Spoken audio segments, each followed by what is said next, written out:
Welcome back to the channel, everyone.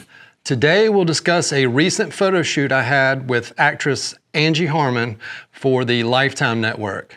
And I thought it might be cool to quickly run through the steps of how these jobs happen from start to finish, as well as take a look at my lighting setup with a discussion of the motivation behind it, which will tie us back into those earlier steps.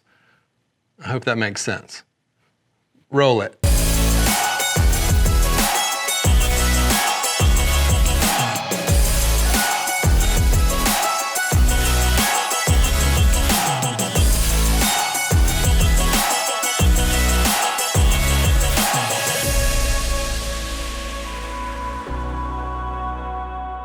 Okay, let's jump right into this.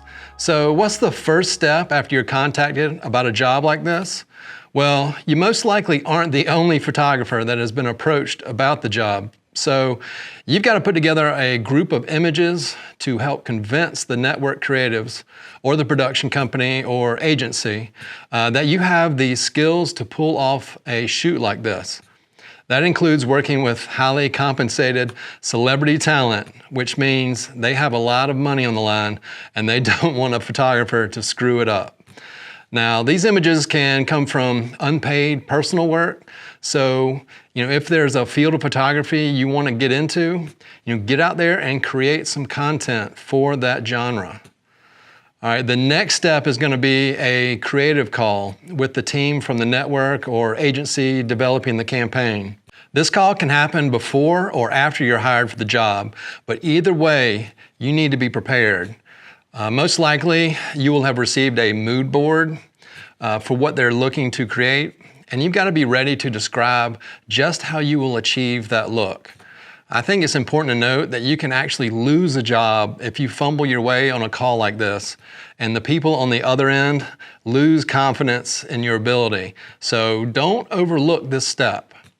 Okay, from here things move more to logistics and production of actually doing the shoot.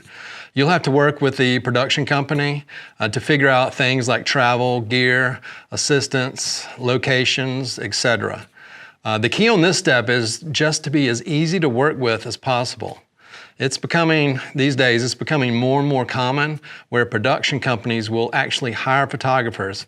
So if you're easy to work with and deliver on the image side of things, there's a good chance you can make their short list for upcoming jobs. And that's what we're all after. And Fritz didn't get the memo that we're shooting a video here. For instance, here's a production booklet from this shoot, which was 90 miles away from where I'm located. And that meant it was an early morning for loading up my gear and travel. Now, on a trek like this, I'll use that time to meditate a little on my lighting setup, just running things through my mind to hopefully tighten everything up mentally before I get to set. And speaking of set, for this shoot, we were in an auditorium type setting, which was an obviously large enough location to accommodate the video setup where they needed to record promos for the show, and then our still setup. So on arrival, I meet up with my assistant and we discuss the shoot parameters while we set up lights and the capture station. Remember, my setup is determined by the creative direction and creative calls I had previously with the network creative team. All right, so let's take a look at what I've put together for the shoot.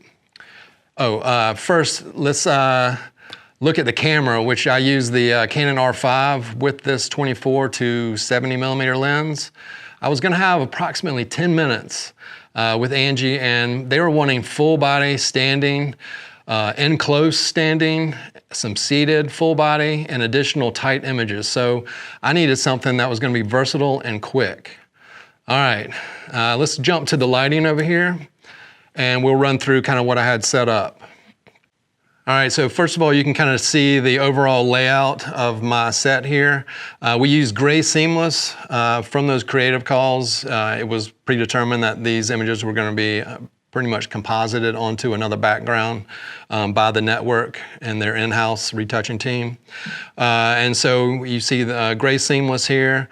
I've got my main light is gonna be a soft lighter, which if you've ever watched any say Annie Leibovitz behind the scenes videos, she likes to use this modifier a lot with her celebrity clientele. And it just creates a nice, as it's titled, a soft light, being a umbrella that is, you're bouncing light into this umbrella and then it's coming through a diffusion material on the front.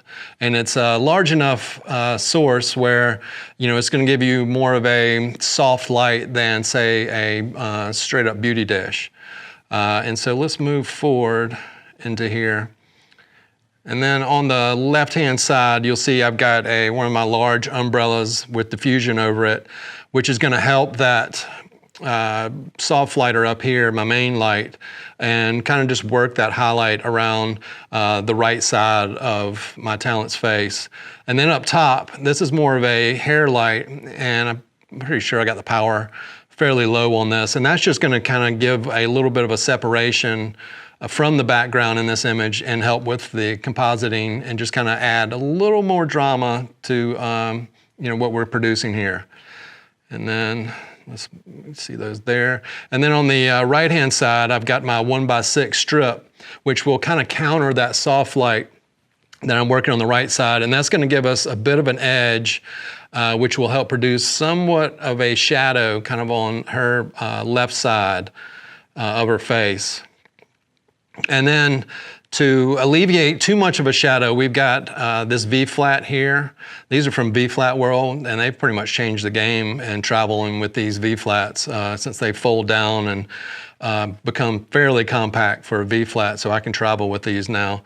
But anyway, this is bouncing light from this other side back into that shadow area to lighten it up somewhat and smooth it out, kind of fill it in a little bit. And then you can see I've also got another light source back behind me, which is going to further increase the fill on the front. And then since we're doing full body stuff as well as in tight, that's going to help with, you know, legs and stuff like that, and give us enough light coverage on the front in case the network wanted to use a full body image. So that's what I got there. You can see right here, I've got my capture station with my camera and batteries and all that fun stuff.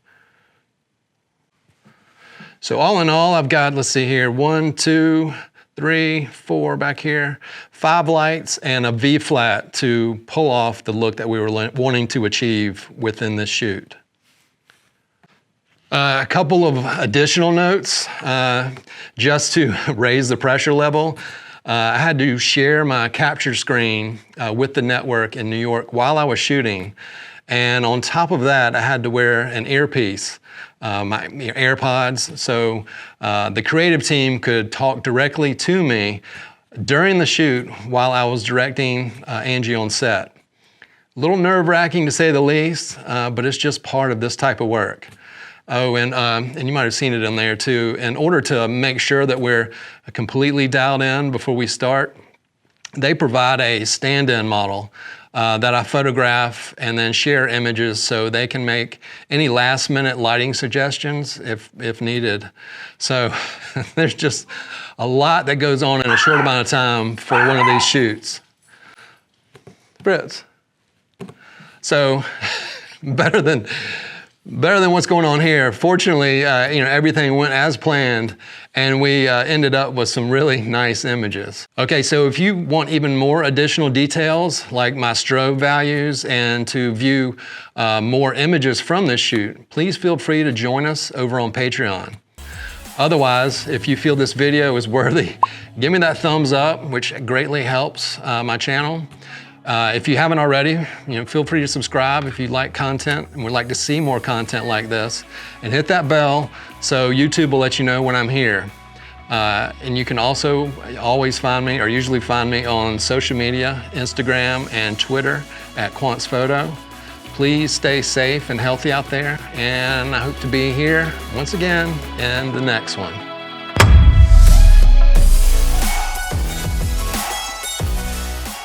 And I thought here at the end I would just show, as if my day wasn't eventful enough on a shoot like this, my drive back from this shoot this video ended up making the news, the local news for the storm that I had to drive through. Crazy, crazy stuff. All right, y'all have a good one.